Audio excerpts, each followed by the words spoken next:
Surtout si la justice, c'est bon, habitude de son bateau. En tout cas, nous avons fait habitude. Quand est-ce que Abou sera symbole? Oui, awa version où ils ont les gamins à Tamiwan. Ils ont été quel fait. Ok. Nous avons construit la maison de récompense. Ah, mais beaucoup de la peau, oui, mais ça dit oui. Ce qu'on a zolé la maman Koufi, ma bisou n'a déjà saison pour la tête. Donc, ton télémito dali moki. Les mondes Cro-Magnon. Avec les démons abatteurs. Ils vont gérer ce qu'on qui est vivant. Connexion négative pour le c'est dans l'abondance du cœur que la bouche parle. Dans ce qui ressemble la force à l'abondance du cœur. Ce qui fait la force de la prière ou la force d'une prière. C'est dans l'abondance du cœur. Mon thème est étonné. Mais ce qu'on ça m'a dit dans mon thème a été 20 paroles. Donc perdre ça. Quand ça m'écoute en 20 paroles des paroles répétées. Je prends un exemple. Tout ça Nzambe, tout ça Nzambe merci. Une heure de temps. Voilà Nzambe. Si je me rends 1 heure de temps, si je me rends 30 minutes. Point. À peine oui. Dans Ézéchiel chapitre 3, verset 20. Dans si injuste se détourne de sa justice, Éternel Dieu me devant et il pourra. Ce qui est dans la émission, quand on a ce qui est dans la émission, c'est que la bac. Ce qui est dans la peine, dans Zipi, dans sa chose. Tu n'es pas de quoi on a peur, ça on a peur. Mais t'as rappelé, mais tu m'as fait. Dans la sodomie. Il y a quoi à permettre entre les mariés, n'est-ce pas madame bon. Ah, c'est tout à fait normal. C'est un acte d'abomination. Aïe, bien.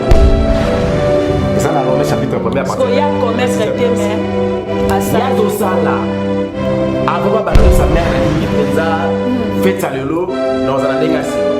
Mbote mingi balandi ya évangéliste longa télévision bisika mozali na tombe bino vraiment mokolo elamu popoko elamu bisika bofandi na etando na bino eke pona kolanda magazine na bino réveil spirituel. Abonnez-vous massivement, aimez la vidéo, likez-vous, ne serez pas déçus. Biso na kati ya évangéliste longa tolobaka yesunde moto na liboso, yesunde moto na yambo. Lelo nazanga mokote na plateau nazana évangéliste longa otokomeka kosolola na kati ya émission na biso tozolobela sur Matthieu 6 premier verset tikokita eza mon enseignement eza le père tolinga tokena na ndenga mon enseignement verset par verset.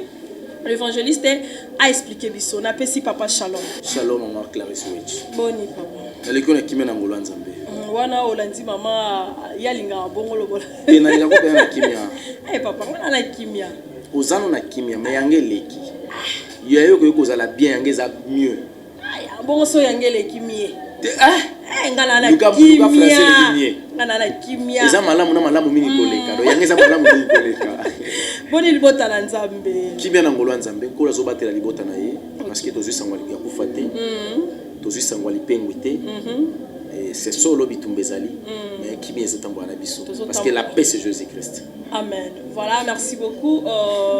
Avant toute photo kota vraiment pour na papa mais côté abisso sur Matthieu 6 évangéliste et capable sur la prière. Éternel Dieu Jésus-Christ de Nazareth, merci.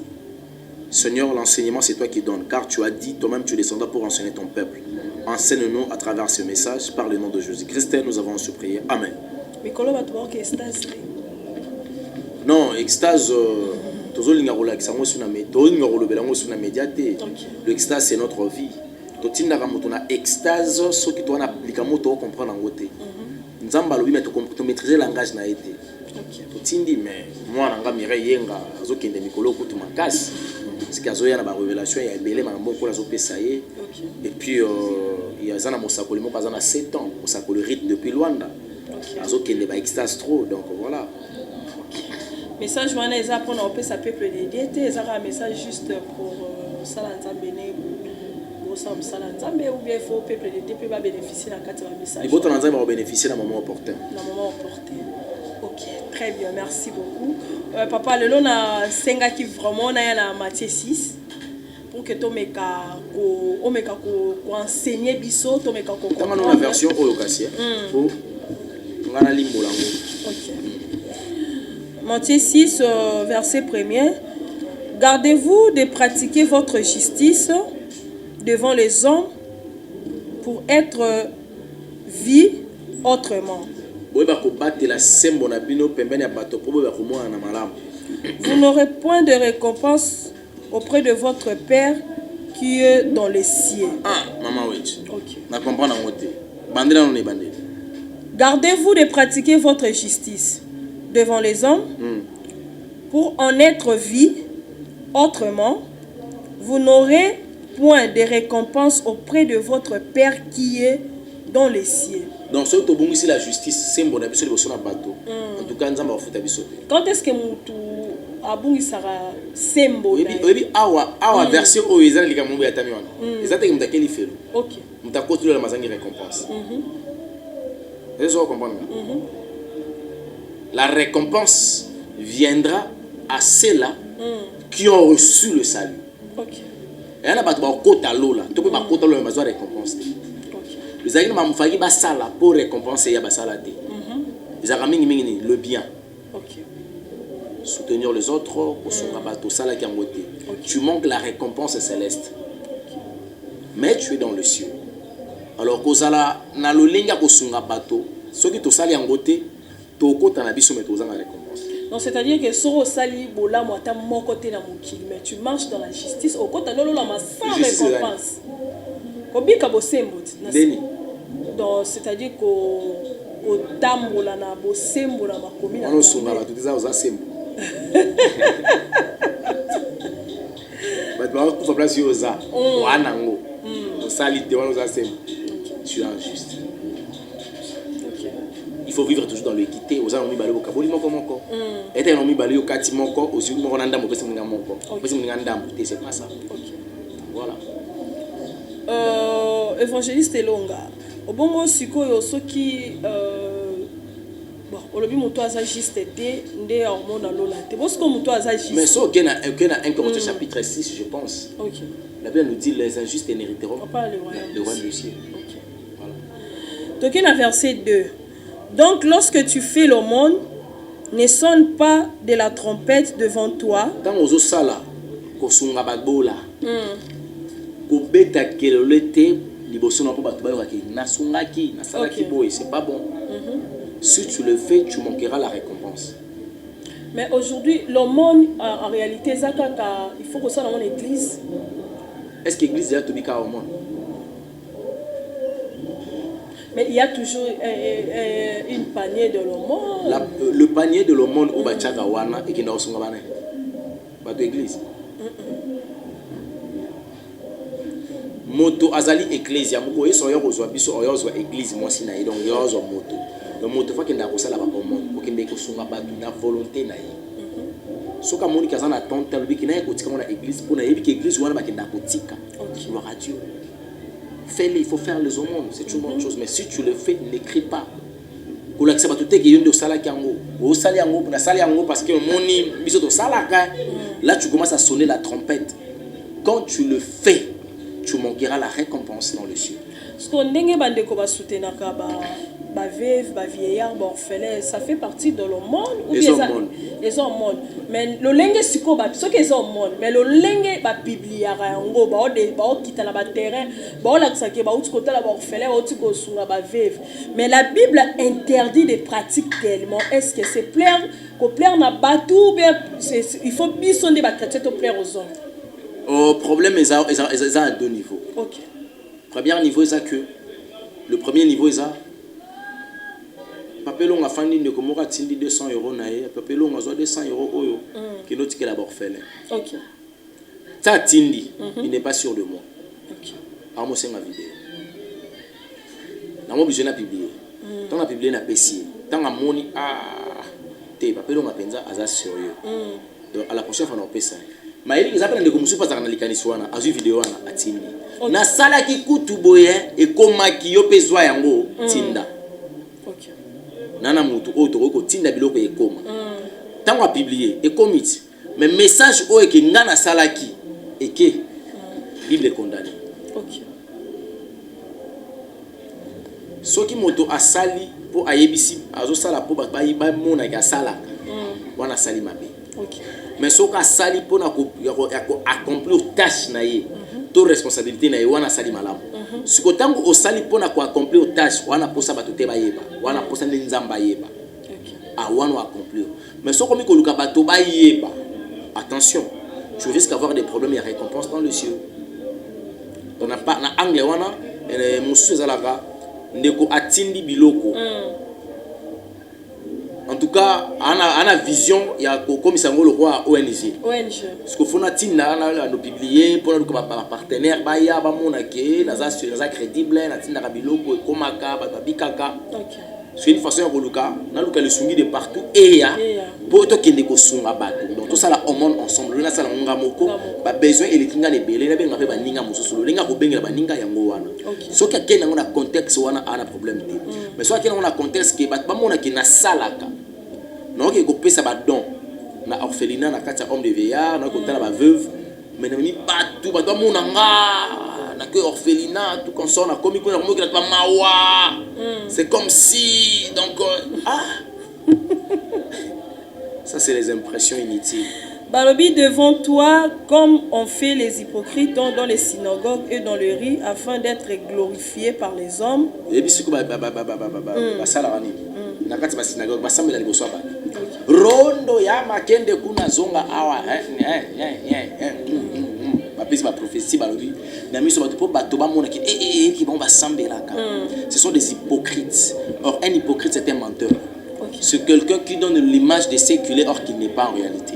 Il cherche à apparaître et non à être. En réalité au fond il n'est pas un vrai mais il donne l'impression d'un vrai. C'est un hypocrite. Papa Elonga, ndenge bato bazalaka na lobaka ba païen, ezana ba païen musupe bakenda kotika bomo. Est-ce que nzamba agréera bomo na bango mona ka bango to mona bango? Si l'homme, tout homme pose un acte positif qui fait partie de la principe de Dieu, en tout cas il ne manquerait jamais d'être béni. OK. Ko pesa ko sunga esenga religion te esenga croyance te. Sunga nde na motema pe na bolingo. Parce que tant que nous sala au monde, accomplir au livre Jacques chapitre 1er 27 verset. La religion pire et sans tâche que Dieu aime, c'est assister les orphelins et les veuves. Nous sommes moderne pagan habité bozuinanga na sepela partager ngona bandeko nanga. Abengi bango bandeko, maman nanga, papa nanga, ba yaya nanga, ba leki nanga to kabulaka na bango parce que ngana sana makasi na sana makoki. Aosa nango par amour. Qu'il pleuve, qu'il neige, il ne manquera jamais la récompense sur la terre. Mais dans le ciel, ce qui a commis chrétien récompense, et ce qui a commis chrétien a piqué la récompense sur la terre. Donc il va recevoir la récompense, la bénédiction sur la terre. Mais l'icolo soit. Donc c'est-à-dire qu'au monde échange la vie chrétienne en tout en quelque sorte. Tu seras béni, mais tu restes païen. Mais oui. Ok. Aucun de bien que l'homme peut donner aux autres dès qu'on change. Ce que vous avez dit, comment changer votre bébé pour comment pambola votre bébé. OK. Mindele baya bayiba ba pamba ba tenda ba bongo na batikala miyibi.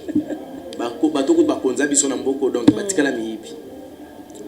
Verset 3 plutôt. Mais quand tu fais l'aumône, que ta main gauche ne sache pas. Tant ozo pesa ozo sunga bato loboka gauche baté donc ba loboka mwasi baté tant ya mba les pesi. Mais ça que tant ozo na kati orphelinat vida na sali bola mongo na benga ba shiki mokali boya la caméra. Ba moni fasi longa kitaki na vida akende ko pesa loko après. OK. Non, c'est pas bon. C'est pas bon. Là ce sont des interdictions que Dieu interdit. Donc voilà, je suis un hypocrite. OK. Non, il y en a peu d'influence. Faut pas ceux qui n'ont qu'un découpé ça soit la bengi caméra ni le baki na kena kuti ba kamo boy et ça grave na impossibilité très bien ya résoudre ngo la sali image na pesi pe na yebisi bandeko en tout cas auto pesi ko kate ezanga boy loko na zaba numéro bandeko na bino sur la mobilité na sali image oyo po esiko oyo koza so mo sata simbio ya kamba on a likambo po omoni yango tenga na monelelio na commission des messages dans ces cas là c'est cool. OK, d'accord. Verset 4, afin que ton aumône s'efface en secret.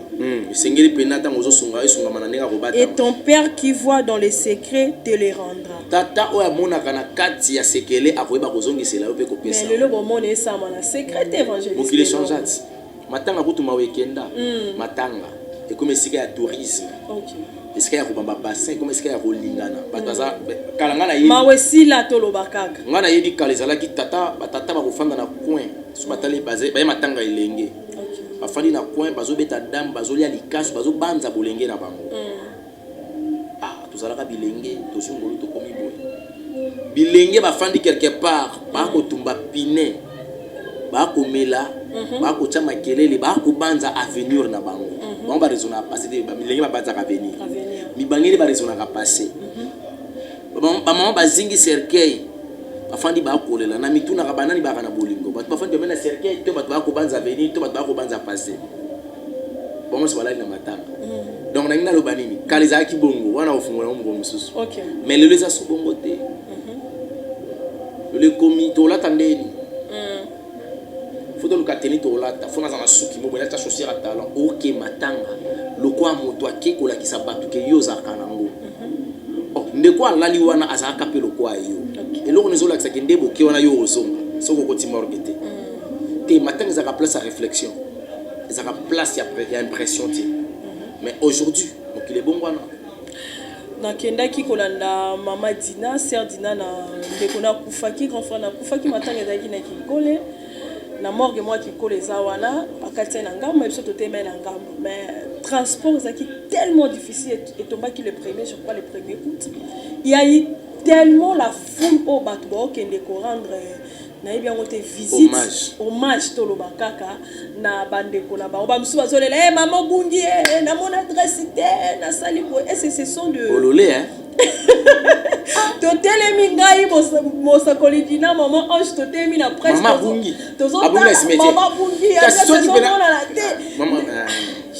maman wait bandeko na nga ezaka intelligence conscience ezaka souté OK oyo luka mutu na cimetière yo mona ete kay loko aya yebi ke yo ye aya adna bokuta na po oyo luki mais azali amo oui siko azole la mama kufi ba misuku na déjà saison mona na te donc totelemi totali mokili le monde Cro-Magnon avec les démons abatteurs ndi ba gérer siko mokili ba vivant pour ba tikoti sabatu na kata connexion négative pour lobi na ngoba kende na se retrouver dans le tourment.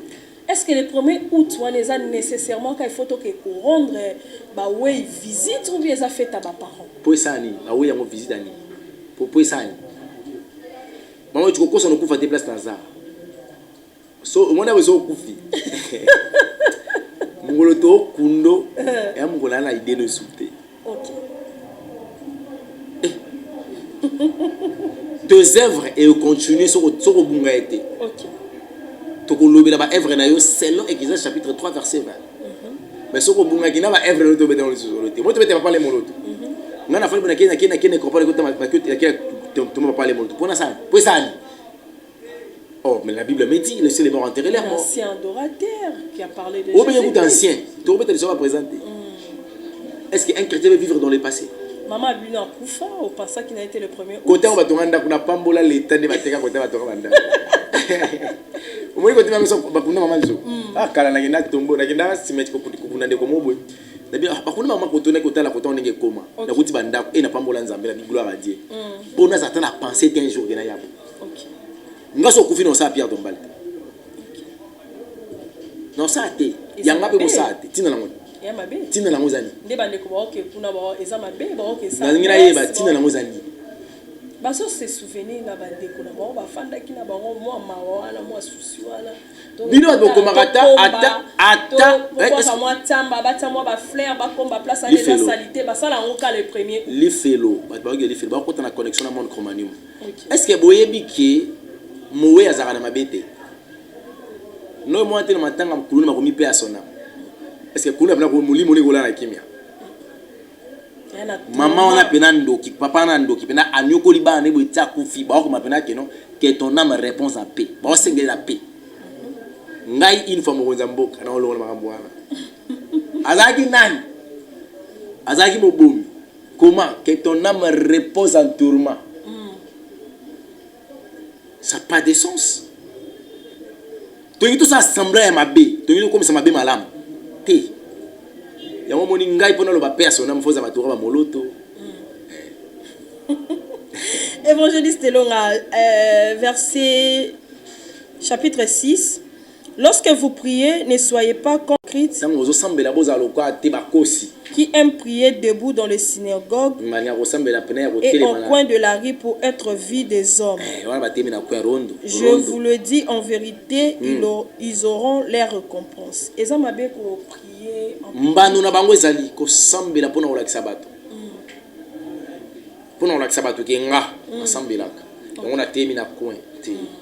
c'est pas comme ça.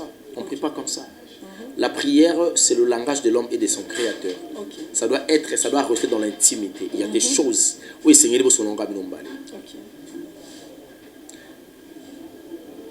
Ngai na rola na yo esika moko mena butu na sambelo ebité.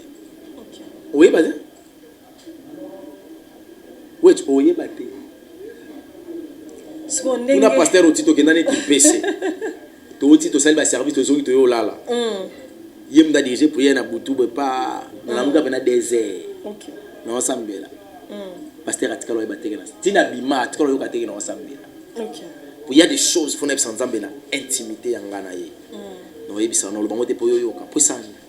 Mais tant on doit monter na liboso na ba coin de rue na ba synagogue côté lema. Ni na mona na Pascal bena prophète mo ka télé na ça ya saute mouton na.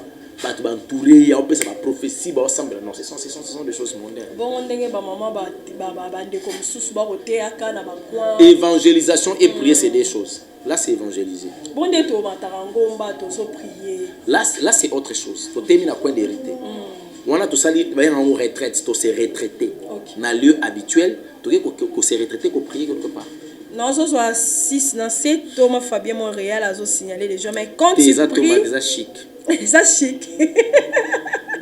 Mais quand tu pries, entre dans ta chambre, ferme ta porte et prie. Ton Père est dans le lieu secret et ton Père qui voit dans le secret te le rendra. Chambre wana ni ngilo bateke il faut zaka na chambre. OK. Dans zonga na kati na yo, tant ozo sambela zonga na kati na yo. Il y a des choses bo so la ka intimité ngolo lo. C'est-à-dire prier dans le silence. Oui, mais maloba fo bimaka. Ozaloka ba ndeko na so ba mupete.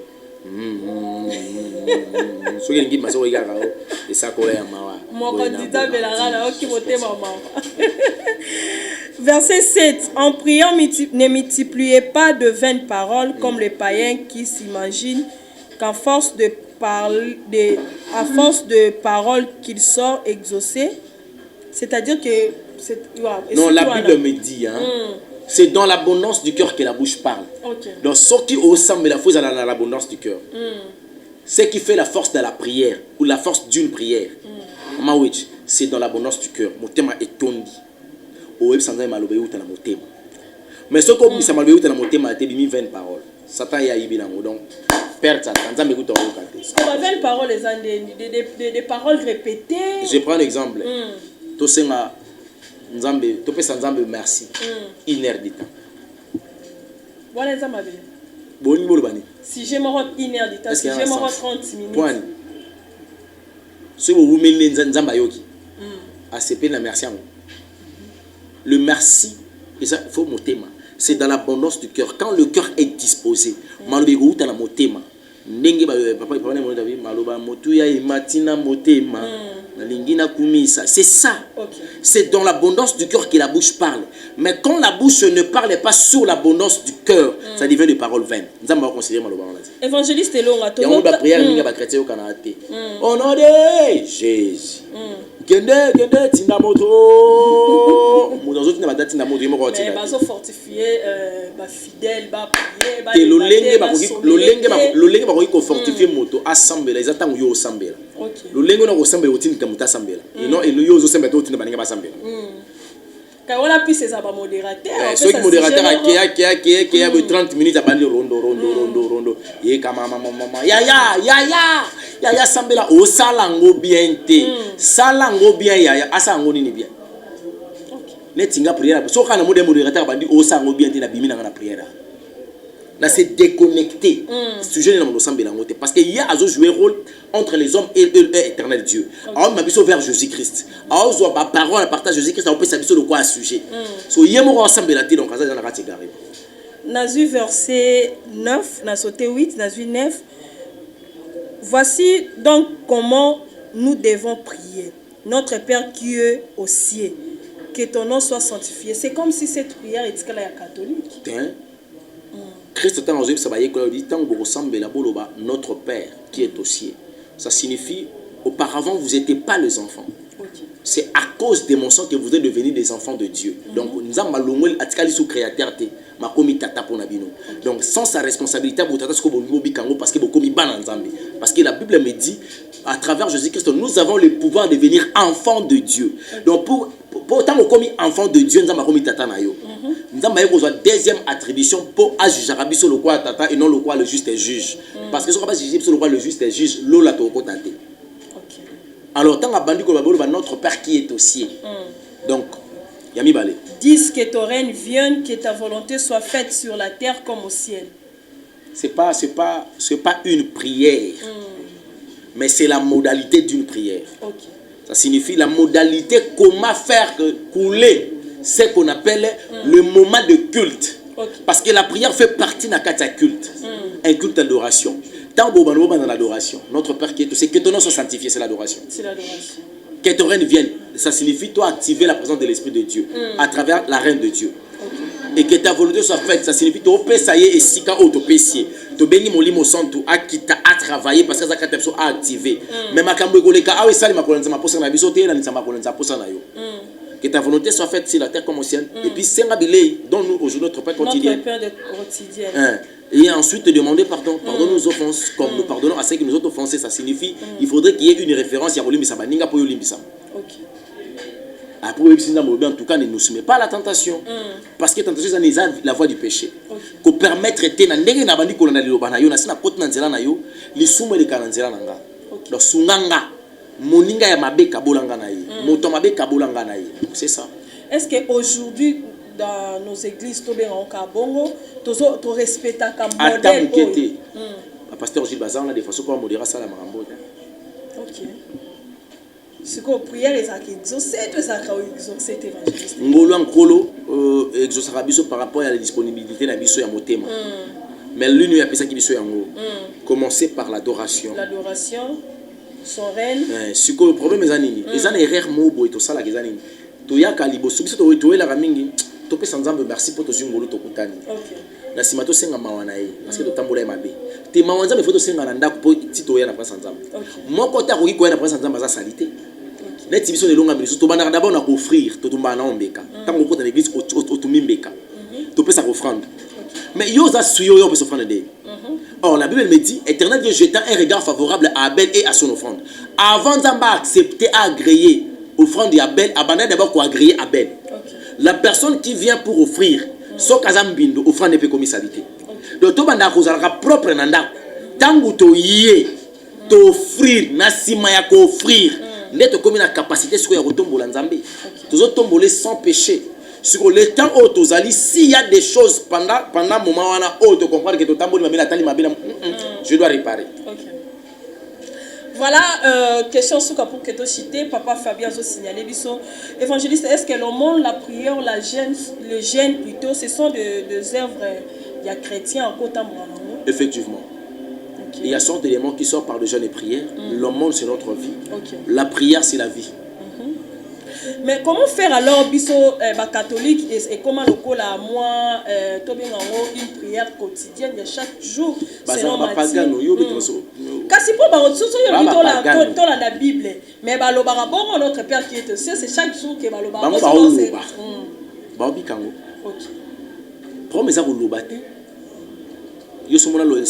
Bible. C'est quoi Maria le sang la Bible.